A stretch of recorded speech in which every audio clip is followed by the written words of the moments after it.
बोले षाठिए कोटी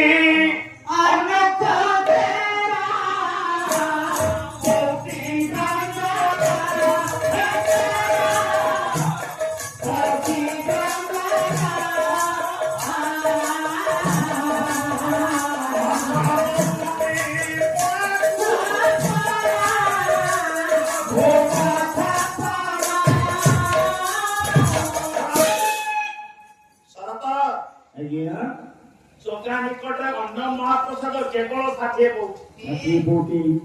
22 गौणी धान 22 गौणी चाउल एवं कौटीटा केते कौटीटा 22 गौणी गौणीटा 4.5 किलो से हिसाब से जिते 60 कोटी अन्न महाप्रसाद 13 पंक्ति होची व्यंजन आपण जो डाली बेसर इत्यादि जेते रहिला तार संख्या होची 13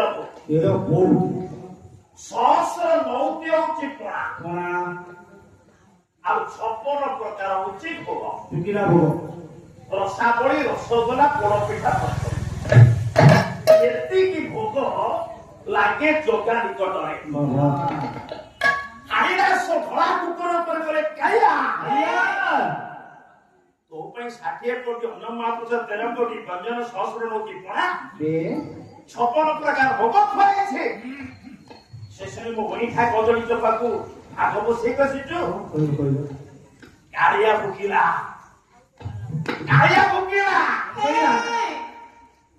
छड़ा करी धड़ा ए भाई की हमरे भाई मोर 60 कोटी मोर 60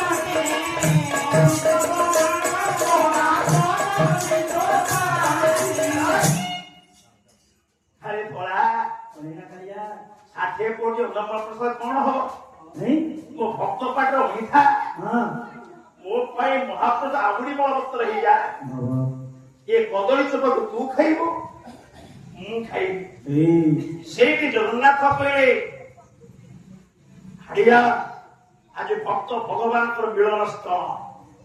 तुए जो कुकुर मुए जे कुकुर आमर मिलन स्थलरू गोटे शक्ति उद्भव है शक्ति से शक्ति के कुताम चंडी आया जो कुताम चंडी को पाखे आपण मानकर जगन्नाथंकर महाप्रसाद निवेदित नहा पर्यंत आनंद बजार कासना कुताम चंडी जोगी कुकुर से कुताम चंडी महिमा जगन्नाथ बेड़ा भीतर को कुकुर प्रवेश करि पारंती गोटे विनाश सरिया